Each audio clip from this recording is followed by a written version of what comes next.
Hello guys, এটা হলো শোলমাই নদী। এই নদীর এখানে আগে একসময় ফেরিঘাটও চলতো।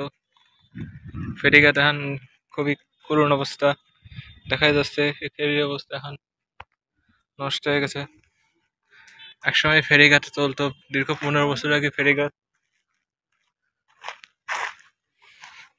এখন ফেরিঘাটটা খুবই করুণ অবস্থা। এখন শুধু শুকনো নদী।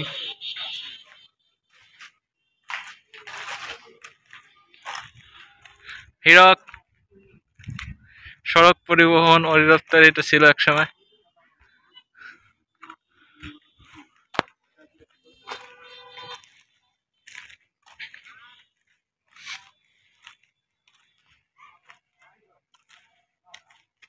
এখন যেটা এখানে সমুদ্র পানি হয়তো কমে গেছে।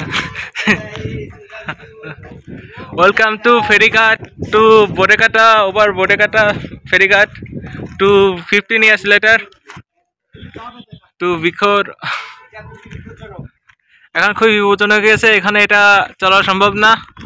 এটাকে প্রশাসনিক নতুন করে করতে চাইছিল কিন্তু আর হবে না। কি উপরে কি অবস্থা ওরো, কিন্তু চলার মতো নেই না, শুধু নিচের অবস্থা খারাপ।